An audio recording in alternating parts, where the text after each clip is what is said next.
What's going on, folks? Painless Risen in the house. This may be a lengthy video, only you know, of course, because you'll see the end. But I just want to talk about some things, and I've talked about immigration, illegal immigration. I've talked about the black man. And many of y'all who have followed me from about 2012 and on know that I've spoken about the degenerative lack of discipline in the so-called black American culture, which I am a firm believer in. I see it every day. I've saw it every day. And it's just downright despicable. It's one of the things that, of course, like I said, many of us follow me from 7 years ago. Truth be told, Painless has evolved, but has still maintained some form of knowingness and exactness, because when you have a group of people that don't change, only thing that's changed is the date. Only thing that's changed is the enhancement in which to illustrate and project this buffoonery, coonery onto different forms of social media. That has what changed, along with Painless's age and Painless's his sense of just kind of stepping back. I was listening to Brother David Carroll, big ups to him, and I listened to this brother's video, and I've never heard David Carroll in this form of, it was almost a sense of submissiveness, and I can tell the brothers, I can tell, I know he's a fighter, but I can tell he just had a sense of, when I heard him say this, and I'm about to say what he said, when I heard him say this, he almost sounded exhausted. And I'm not trying to paint this brother as wearing out, as throwing up the white flag, but when Brother David Carroll said, and this is just a snippet to just highlight some of my points that I'm going to make in my video. And like I said, I don't know how long it's going to be. Only you know this. Only you can see in the future. I don't know how long this video is going to be. But when I heard Brother David Carroll say, can you Negroes, when he said to stop making videos about chicken sandwiches, like, when I heard that, I almost felt defeated in a sense. Because, we have the big three: me, Brother David Carroll, Brother Kwesi, and I'll throw Tommy Sotomayor in there. But, the three, and, it's a blessing to be among these brothers and to hear brothers like them kind of mirror what you feel, because you run into so much muck with brothers out here, black men. But I could just hear the exhaustiveness in Brother David Carroll when he said, and I was on my way to work. Excuse me. I was on my way to work, and, I had my phone linked to my truck, and I listened to various videos. I always listen to Brother David Carroll or Kwesi. And when he was just like, can you, and what the brother said, I don't ask for much. I don't ask for much. I damn near don't ask for anything. But can you please, Negroes, Stop buying Wendy's. Stop buying Chick-fil-A in the infamous Popeye's chicken sandwich.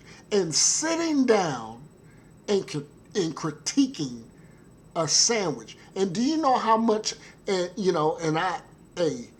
co-sign with Brother David. Do you know how much that sets black folk back? I mean, I can think of countless things on an everyday basis that set black folk back. But highlighting this chicken sandwich ordeal, this debacle, that is just very sad to me. But my video, I digress, it's not about a chicken sandwich. But I just wanted to kind of drive home to where, I've been doing this since 2012.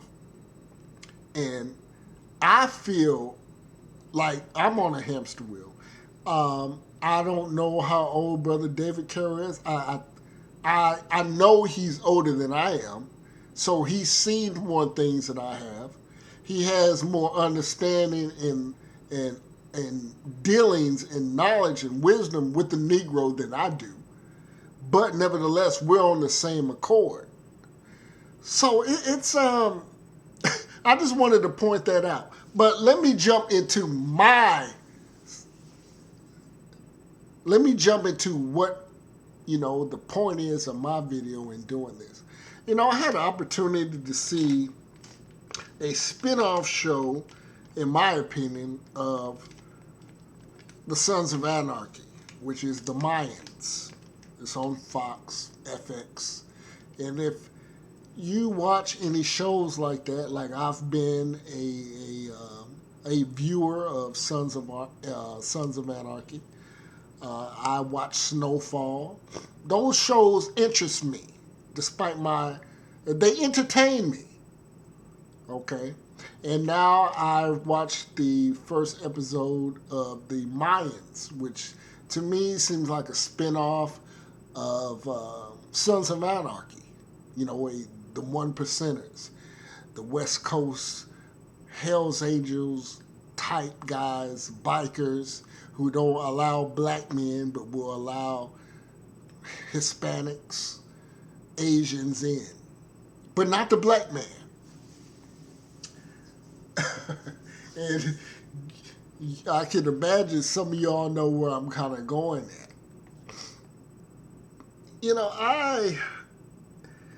With illegal immigration, I've said that illegal immigration, you Democrat Negroes out here who will ride the Democratic train into the hell pits of Hades, y'all going to be in for a real big surprise going against Trump. And I am no supporter of Trump. I'm indifferent to Trump. He just happens to be there. But that doesn't mean I'm going to go and support a Kamala Harris or a Joe Biden or a Booker, whatever his first name is, Cory Booker. I'm not supporting either one, none of them. And let me just tell you about Negroes of today, especially you old Negroes that don't see the writing on the wall, that don't understand that the tides have changed. And I've said this is like 2015. I've said white America has moved on. White America has treated the Negro like a $2 whore. There's no reason to placate towards you anymore. They've given you Negroes civil rights. They've given you Negroes, all type of assistance, after-school programs, gang truce intervention meetings, town hall meetings. That's done. That's done. I was watching a video. I watched DJ Vlad, and DJ Vlad to me, this is snippet. He's a. I would never go on DJ Vlad's show if I was a criminal. And I see so many brothers get tripped up on there, and they don't even know it. But I was listening to DJ Vlad, and I was listening to a brother, an OG dude from the 8 Tray Gangsters. And he was talking about, the 8 Tray Gangsters and the Rolling 60s and how they've been warring. And I'm familiar with those areas. I've mentioned it before. I've had family in South Central that have grown up there in the Hoovers, a bitter rival of the Rolling 60s. And, he was mentioning about warring factions and how, the Hispanics, I take that back. This was Freeway Ricky Ross, who sold his dope in the Hoovers neighborhoods. Freeway Ricky Ross is a part of Hoover. He never claimed, but he mentions them in his interviews. And he said that Hispanics, they're disciplined. They have protocol.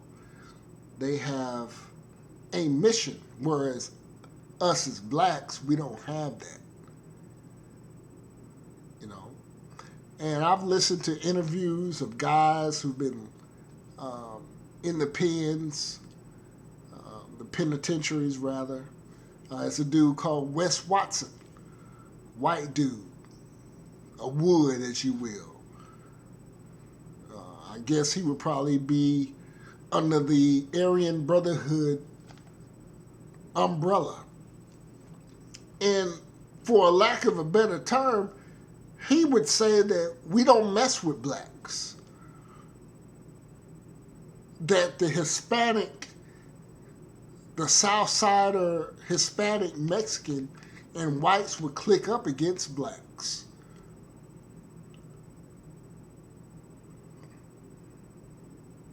And I, looking at the Mayans in this new off-brand show about, or spin-off rather, I wouldn't say it's off-brand, but this spin-off show of Sons of Anarchy, which is kind of like a reminder, I see the white man always in the driver's seat, controlling different non-white factions and how to operate and do business, doing dirt to further what would appear to that supportive cast, that being Hispanics, Mexicans, something in their favor when in actuality it's in their favor, and things like that.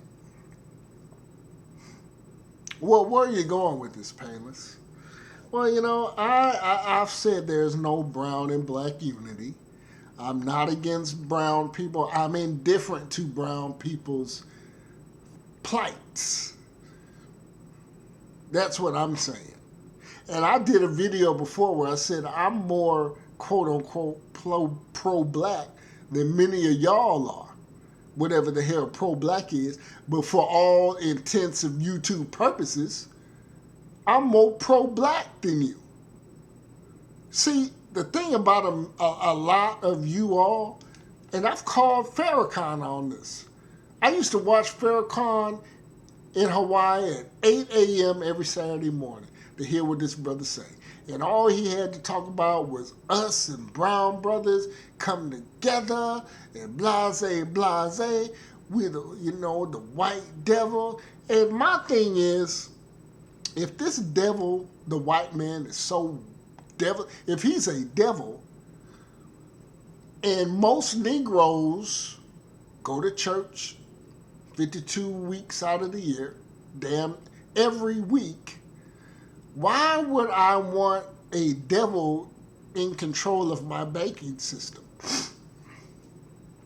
Why would I want a devil in charge of my utilities, i.e. water, sewage, things like that? And the reason I say that is, folks, a devil, aka the old deluder, the ultimate swindler, con man, seducer, rabble rouser, why would I want, if you really believe the white man was the devil, why would you, and as religious as you Negroes are, fat back John 3:16 reading Negroes are, why, if I really believe the white man was the devil,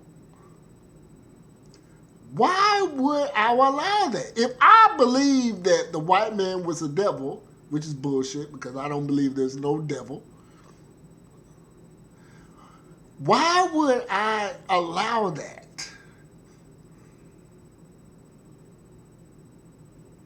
Because you got Negroes out here that are so, heavily influenced with religion.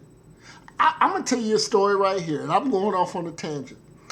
I watched a show, it was on TV One, and it had this brother, and he was into Christian rap. And it was like a, kind of like some unsolved mysteries type stuff. It was a lot of reenactment stars. So, anyway, so he met this older black woman that was, she had a miscarriage, husband left her, and they had met. And this was in Akron, Ohio. And, they fell in love, and he was doing this thing, and they was collaborating to make an album and to make a Christian rap label, a record label. This brother, because I'm going to show you how fanatic religious people are. This brother cut this woman's head off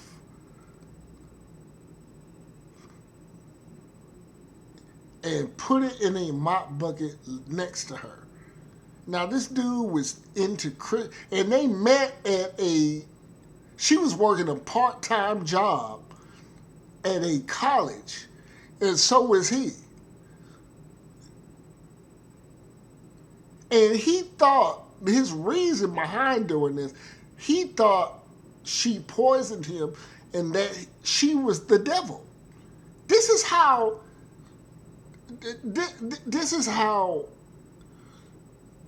dangerous religion and sheep-minded thinking is. This brother came in like a knight in shining armor, decapitated this woman under the pretext that he thought she was the devil. But you know what? I'm not going to harp on that. I just wanted to give you a snippet on how crazy people are now. How you have a group, like Brother David Carroll said, you have a group of black folks that enjoyed and caroled and sung hymns, probably because I'm from the South. I'm very familiar with black church. Read scriptures. This white dude came in there, did all that. For all I know, that could have been my mama or daddy in there. Read scriptures, looked into their eyes, and I know older black folks smiled, shook his hand. Hey, baby, how you doing? You doing all right? And this motherfucker shot 9 older worshiping black folks in there like they wasn't nothing. And do you know, like Brother David Carroll said, this dude didn't even have chance to fart, and they already forgiven him. That is an unforgivable act. That is warranted by death. I don't believe in turning the other cheek. I'm a realist. I believe in what you get, what you put out is what you're gonna get. AKA, some people call it karma, whatever. But no. But this is what we have going on. And well, Painless, what does that have to do with you talking about white bikers, Mexican bikers in jail, and religion? Well, it has a lot to do with it. Black men, we have no discipline. We have no unity. We are undisciplined people. And it goes hand in hand with our politics, with our forms of deity worship, which keeps us in a perpetual state of downtroddenness. And I'm going to take it back. I listened to, what's the brother who did the slave sermons? I know some of you brothers and sisters are going to, and I listened to some of his podcasts. And he said, what he said was that, I know brothers that have been going to church since 4 years old. These brothers are now 60 years old. And they've been hearing the same thing for 66 years, every Sunday. And I thought about that. And I said, because you think you just go to church and you may hear something different. But no, you hear the same thing. It may be remixed. But I'm like, he was like, and I say this, my grandparents are dead and gone. I love them to death. They did the best, and they believed in what they believed in at the time. I will never talk bad about my grandfolks and my ancestors that at that time thought what they were doing was right and praying to this white Jesus. And not all, but praying to something because of their predicament. But I'm a firm believer that if you are my age, if you in your 40s and below, and you still talking about this Jesus and all this stuff and reading that Bible as if it's just that, you got a fucking problem. Now, will I treat you? No, I don't believe in that.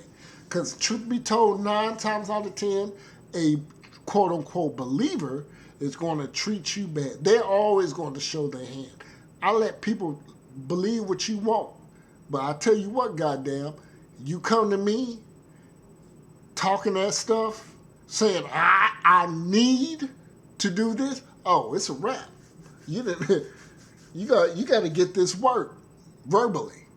But I don't mess with folks like that, and I don't mess with older folks that still believe in that, because that was a product of their time. But I think there's just too much damn information out here to be going along with that as if it's just concrete set in stone. But yeah, black folks are just undisciplined.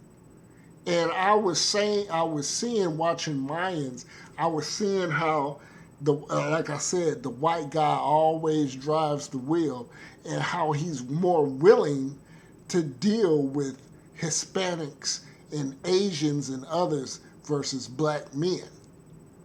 You look at the Hells Angels, they've always allowed Hispanic members in. And I could give a shit about the Hells Angels or their organization. But it just shows you why you Negroes is always trying to, like with this illegal immigration. I'm going to tell you, these folks stick to their own. They don't give a shit about you. And I am not anti-Hispanic or nothing like that.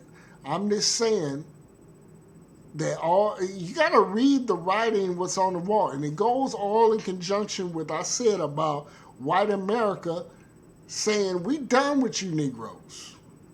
We gave y'all this. We got a new pet in town. $2 hold status. You're done. We gave you civil rights. We gave you affirmative action. It's a wrap. And all this, people on Jay-Z, and I'm indifferent to what Jay-Z did. But one thing Jay-Z did is, if he did say this, he said there's a lot of single black men from single black households that are angry, and he's fucking 100% right. I'm tired. This little time I've been in Nashville, and Nashville's a great city, but it just Negroes. I'm tired of seeing Negroes toiling around aimlessly, looking suspicious. No, just like Roman animals. No purpose. None.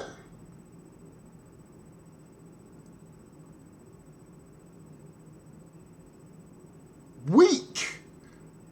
No unity, no structure. And one thing I learned about, I was watching this video on YouTube too. Some brothers, some Spanish guys that was part of the Latin Kings. Google it or YouTube it. Latin Kings New York interview, and put it on like within the last month.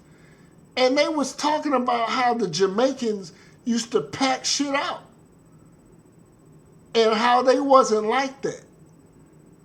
Like how the Jamaicans in the early 90s and late 80s had the phones in Rikers on smash, on lock. But you know what I noticed about Hispanics from the West Coast and the East Coast? And one of those dudes said it. He said, man, we wasn't about no extortion shit. We wasn't about none of that. He was like, you remember loyalty? Kind of how like your parents taught you, be respectful, don't steal, don't be disrespectful, don't kill. And one thing I know about Hispanic gangster dudes that are my age, they held their own and they was rah-rah with it, but they wasn't loose cannons with it. Like this, like it was always, like they always had daddies in their life. Most niggas that I know that are gangsters didn't have that. I remember I had a Puerto Rican homeboy, because my father was in the military, retired first sergeant. Many of y'all don't know this. I grew up with a military father. And I remember I was going to my partners, my Puerto Rican partners in Georgia. We was at Fort Stewart, Georgia in the early 90s. And I was going to his house. And I was dribbling my basketball because we were going to go shoot ball. I was going to get him. We was going to get another brother, a black homeboy. It was this blacks and Spanish dudes that hung, most military brat circles. And when I was coming up, I just remember my partner's dad, him and his dad, my Puerto Rican dad. And I just heard some commotion, and I just was seeing my partner's dad smack him like from side to side, like, tch, tch. And I just remember he said something in Spanish, and my partner went in the house, and I said, oh, time to detour. And I went on to my next partner's house.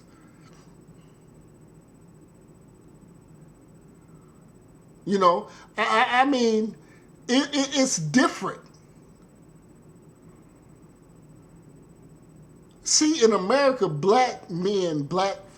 we, like, I say in the 70s, with that whole welfare thing, we just lost our sense of family and respect and unity, where these Hispanics that are coming over now, they're real family oriented, and they're disciplined, they're loyal.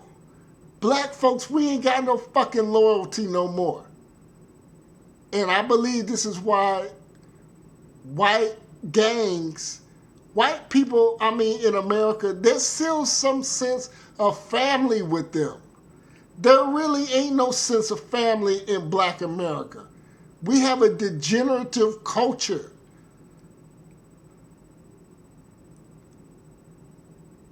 And I'm a firm believer that this is why white people, Asian people, and Hispanic people are more closer to black than they are to black people. It's not necessarily our skin color. It's the way we fucking roll as black people. Just like that whole LA gang shit.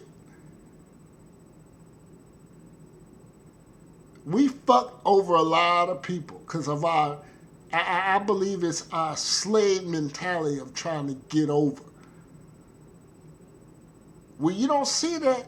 I mean, you got roguish, rowdy ass Hispanic, but generally speaking, from my experience, and I've looked at a lot of situations, being diverse and being, especially being in the military and living around.